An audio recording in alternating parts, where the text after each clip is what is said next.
Irmãos, diante de tudo que nós estamos ouvindo sobre o coronavírus, sobre essa família de vírus que causa infecção respiratória, nós vamos considerar de forma mais abrangente nesta manhã o lado positivo, não só do coronavírus, mas de todo tipo de doença, de enfermidade que assola a humanidade. Mas vamos lá, benefícios gerais que a enfermidade confere ao incrédulo. São vários. Primeira coisa. Primeiro benefício que uma sociedade hedonista, materialista e imoral como a nossa pode beneficiar da parte de Deus através dessa epidemia e de outras doenças que nos assolam. O primeiro benefício é esse: a enfermidade ajuda o incrédulo, ajuda o homem, a mulher, a pensar com mais humildade acerca de si mesmo. A enfermidade ajuda o homem, a mulher, a pensar com mais humildade acerca de si mesmo. A tendência natural do homem e da mulher sem Deus é a vaidade, é o orgulho. Como o fariseu lá de Lucas 18, a tendência dos homens é dizer: graças te dou, ó Deus, porque eu não sou como os demais. Eu sou melhor, eu estou acima da média. Mas a doença é esse maravilhoso antídoto que Deus manda lá do céu para derrubar essa praga maior chamada orgulho que nos separa eternamente de Deus. A doença ajuda o homem e a mulher a entender que todos nós somos frágeis, somos fracos, totalmente dependentes do Criador. Olhe para o coronavírus, um vírus microscópico trava nossa economia, a economia mundial. Para um país como a Itália, está parando os Estados Unidos, pode parar o nosso país. Olha como somos fracos. Não adianta todo o nosso dinheiro, não adianta todo o nosso poder, não adianta nossos exércitos. A doença, ela ajuda o homem orgulhoso, prepotente, a entender que todos nós habitamos em casas de barro. Nosso corpo, a Bíblia fala, é uma casa de barro, trinca fácil, não dura muito. Todos nós somos como a flor do campo, diz Jó. Todos nós somos como a flor do campo, que pela manhã floresce vigorosamente, mas logo murcha, seca-se e vai-se.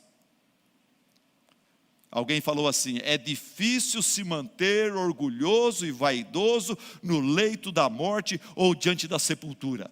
É difícil manter-se orgulhoso e vaidoso diante da morte ou diante de uma sepultura. E por nos ensinar então, e nos trazer a humildade, a doença, irmãos, é um recado muito precioso de Deus para a humanidade. Ela é ruim? É ruim, vamos orar contra ela, vamos, mas não deixa de ser uma bênção. O que mais? Segundo motivo, segundo benefício que a doença confere a pecadores. A enfermidade ajuda o incrédulo a pensar na morte, na brevidade da vida.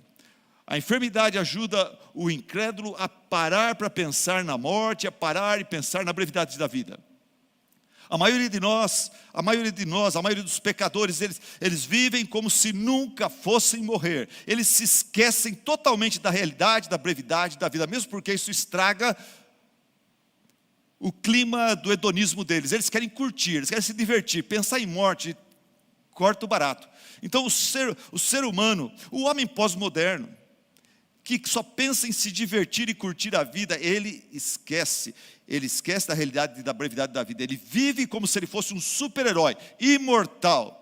Ele vive como se a terra fosse a sua eterna morada. Por isso ele desperdiça muito tempo com coisas passageiras, coisas fúteis, coisas boas, mas não tão importantes. Muitas vezes Deus usa uma boa enfermidade para nos despertar desta ilusão tão destrutiva. Por isso, essa enfermidade é uma coisa boa, por um lado. Irmãos, quando o ser humano se esquece da realidade, da brevidade da vida, ele acaba fazendo o quê? Ele acaba desperdiçando a sua vida, ele acaba vivendo de uma forma totalmente tola. Nos meus anos de faculdade, já casado com minha filhinha, morávamos a 3 horas da Disneylândia, mas não tínhamos dinheiro para ir lá. Mas um dia alguém nos presenteou com o privilégio de passar um dia na Disneylândia. Só que o problema é o seguinte, a Disneylândia você pode gastar 3, 4, 5, 7 dias para conhecê-la. Nós tínhamos um dia só. Um único dia para curtir toda a Disneylândia. Irmãos, se nós fôssemos entregues a nós mesmos, eu e minha esposa iríamos chegar lá, iríamos gastar o dia todo só numa pequena parte de introdução da Disneylândia. Iríamos ficar nas lojinhas, nisso e naquilo, nos showzinhos primários que tem lá para criancinhas pequenas. A hora que nós fôssemos entregues a nosso próprio direcionamento, a gente provavelmente ia sair da Disneylândia sem ver quase nada dela. Mas, graças a Deus, um querido casal chamado Austin e Wendy, eles decidiram ir conosco, ajudar a ficar com a nossa filha. E o Austin, ele pegou o mapa da Disneylândia, com todos os shows e tudo mais. Ele já tinha ido lá várias vezes, porque é um morador da Califórnia. E ele falou, Silas, é o seguinte, nós vamos fazer um plano para você, pelo menos você tem um dia só, nós vamos pegar os melhores aqui, eu já conheço tudo isso aqui, nós vamos pegar as melhores atrações deste parque aqui. E ele foi firme com a gente. Até 11 horas da noite, 10 horas da noite, quando finalmente tinha os fogos, e nós vimos as atrações principais. Deu até tempo para ver algumas secundárias, que a gente falou, realmente isso aqui não tem graça nenhuma em relação àquilo que nós já vimos. Irmãos, assim é a nossa existência aqui nesse mundo. Nós temos apenas uma breve vida aqui. Nós temos um tempo curto aqui. E é por isso que a Bíblia, através de Moisés, nos ensina a orar no Salmo 90, 12. Senhor, ensina-nos a contar os nossos dias e ver que eles são poucos, para que a gente viva de uma forma sábia e não de uma forma tola. Por isso o apóstolo Paulo nos diz em Efésios capítulo 5, versículo 14, desperta tu que dormes. Ele está falando para cristãos aqui. Cristãos que estão dormindo, indo na igreja uma vez por semana e não lendo Bíblia, e não orando, e não evangelizando, e não crescendo espiritualmente, não criando intimidade com Deus, com quem vão passar a eternidade. Vivendo para esse mundo, para as coisas fúteis desse mundo o tempo todo, gastando energia, tempo, dinheiro, em tanta coisa que não vai te levar a lugar algum. E Paulo fala, desperta, ó tu que dormes, levanta-te dentre os mortos, e Cristo resplandecerá sobre ti. Tenham cuidado com a maneira como vocês vivem, que não seja como tolos, insensatos, mas como sábios, aproveitando ao máximo cada oportunidade preciosa que o Senhor nos dá, porque os dias aqui nesse mundo são maus. E daí ele termina falando, procurem compreender qual é a vontade do Senhor para a sua vida. Para de desperdiçar sua saúde, para de desperdiçar seu dinheiro, para de desperdiçar suas oportunidades, seus dons, talentos. A enfermidade, ela ajuda o incrédulo a pensar mais na brevidade da vida. Terceiro lugar, a enfermidade ajuda o homem a pensar mais sério em Deus, na sua alma e no mundo por vir. A enfermidade ajuda o homem incrédulo, o homem e a mulher materialista a pensar mais sério em Deus, na sua alma e no mundo por vir. A maioria dos homens e das mulheres sem Deus, quando com saúde, não tem tempo para estas questões. Eles não gostam de pensar em Deus, sua alma, mundo por vir. Eles evitam, eles acham isso uma coisa desnecessária de ser considerada. Mas a Bíblia diz que até o perverso rei, como Ben-Hadad, quando perdeu a saúde e viu que iria morrer, ele pensou, ele considerou, e ele até procurou o profeta Eliseu. Lá em 2 Reis 8:8 fala assim, certa ocasião, Eliseu foi a Damasco. Ben-Hadad, rei da Síria, rei pagão, estava doente. Quando disseram para o rei, o homem de Deus está na cidade. Ele imediatamente ordenou a Azael, vá encontrar-se com o homem de Deus e leve-lhe um presente. Consulte o Senhor por meio dele a meu respeito. No livro de Jonas, até os marinheiros pagãos, diante do perigo da morte, tornaram-se religiosos, não é isso? pararam de contar piada suja, pararam de falar de mulherada, de dinheiro desonesto, pararam de ser orgulhosos, começaram a ajoelhar-se e a clamar, cada um para o seu Deus. Por isso, irmãos, se a enfermidade ajuda o homem a pensar em Deus, pensar na sua alma e no mundo por vir, a enfermidade é coisa muito boa. Pense bem, o incrédulo que morre com saúde, tranquilo, morre de repente, morre como um passarinho. O pessoal fala que todo mundo quer morrer que nem passarinho, sentar no sofá, assistindo o Jornal Nacional e morrer. O incrédulo que morre com saúde, de repente, ele não tem essa oportunidade de pensar seriamente sobre Deus, sobre sua alma, sobre a sua vida por vir. Isso é ruim, isso é ruim. É melhor que ele sofra um hospital, em casa, na UTI, que ele veja a morte se aproximando. Isso vai dar tempo para ele, para procurar a Deus. A enfermidade ajuda o homem a pensar mais sério em Deus. E se ela faz isso, a enfermidade, por um lado, é uma benção. Mas eu completaria essa ideia dizendo assim: a enfermidade, muitas vezes, ela é usada por Deus para transformar o coração do pecador e ensiná-lo a viver humildemente, com sabedoria diante do seu Deus. Eu na minha experiência pastoral, eu tenho várias experiências assim, de pessoas que se converteram num leito de dor. Alguns depois foram curados por Deus e saíram para ver uma vida santa diante de Deus, outros não. A enfermidade muitas vezes é usada por Deus para transformar o coração do pecador e ensiná-lo a viver humildemente, com sabedoria diante do seu Deus. O homem natural, ele tem um coração de pedra, não é isso que a Bíblia nos diz? O homem natural, a mulher natural, sem o Espírito de Deus, tem um coração de pedra. Coração que só acha graça e valor nas coisas passageiras desse mundo. E muitas vezes o Espírito Santo usa uma enfermidade para ensinar aquele empresário que vive em função do dinheiro, que dinheiro não é tudo. Não foi isso que ele fez com Zaqueu, de certa forma? Zaqueu, de repente, renegou tudo, porque o Espírito Santo trabalhou no seu coração. Ele passou por uma enfermidade existencial. Zaqueu não estava legal. Ele falou: eu tenho tudo e não tenho nada. Por que eu tenho tudo e não sou feliz? O Espírito Santo usou aquela enfermidade emocional para convertê-lo. Muitas vezes o Espírito Santo usa a enfermidade para ensinar o jovem imediatista e autossuficiente a ver sua necessidade de Deus. No meu ministério, tinha um menino que os pais vinham na igreja, ele não vinha.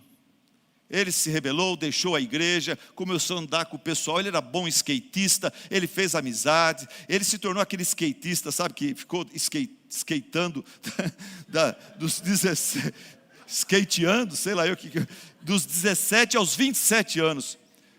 Ele andava com aquela bermuda de moleque de 14 anos, mas já estava com 27 anos. Que desperdício, menino inteligente, em vez de ir para a igreja, só skate para cá, skate para lá. Ele era bom, ele fazia... Só que aconteceu, aos 27 anos, esse rapaz teve uma doença e os médicos não sabiam o que era. E ele foi piorando. O pai pediu que a gente fosse no hospital, nós fomos, eu e o pastor de jovens da igreja. Chegamos lá, visitamos ele uma vez, 2, 3 vezes. Chegou uma hora que ele mesmo falou: pastor, sabe o que é triste? Nenhum dos meus amigos do mundo vieram aqui para me visitar. Nenhum dos meus amigos do mundo vieram aqui para trazer uma palavra de consolo e conforto. Mesmo porque eles não têm uma palavra de conforto e consolo. Porque eles não creem em Deus. Pastor, se eu sair daqui, eu vou pegar firme com Deus. E eu quero te agradecer muito de estar vindo aqui. E eu vou levar minha namorada também. E ele fez isso. Deus o curou. E ele pegou firme com a igreja. E trouxe sua namorada. Muitas vezes o Espírito Santo usa uma enfermidade para abrir os olhos, por exemplo, de uma mulher vaidosa, que vive em função da moda, de elogios, de festas. Quanto à futilidade de todas essas coisas, o Espírito Santo usa a enfermidade para despertar essa mulher para a importância da fé, da Bíblia e de Cristo na sua vida. No último pequeno grupo, na minha casa, nós tivemos o testemunho de um jovem. Eu não vou falar o nome dele aqui, eu não quero expor ele nem o seu pai, mas esse jovem falou que ele está na igreja desde os 7 anos. Ele falou, até os 7 anos o meu pai era um homem muito bravo, muito mal criado com a minha mãe, bebia, voltava para casa, brigava, era triste, meu lar era um lar triste. Ele tinha uma moto, e meu pai na sua moto teve um acidente, e nesse acidente foi feio, o acidente ele perdeu uma perna. E foi um ano de cirurgias, um ano de tratamento, meu pai viu a morte de perto.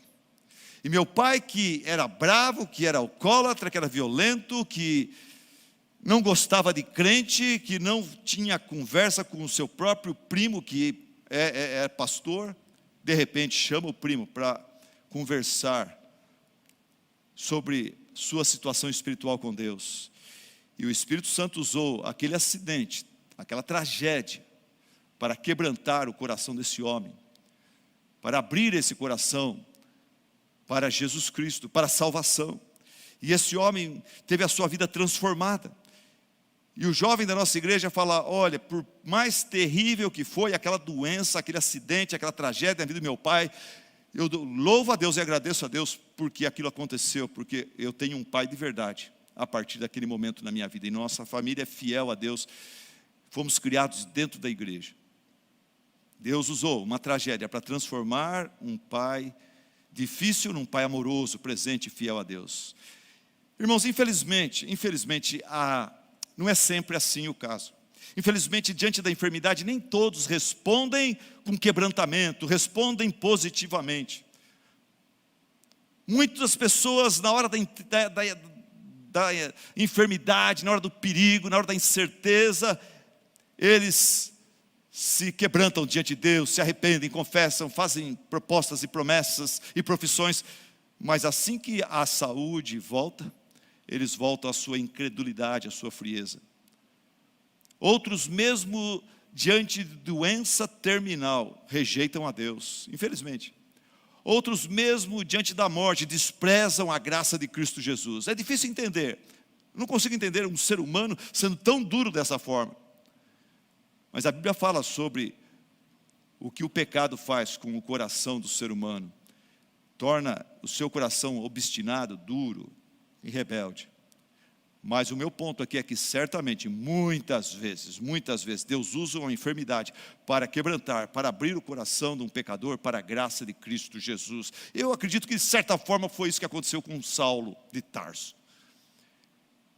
Ele teve aquele encontro com Jesus, foi um encontro marcante, confrontador, e ele perdeu a vista.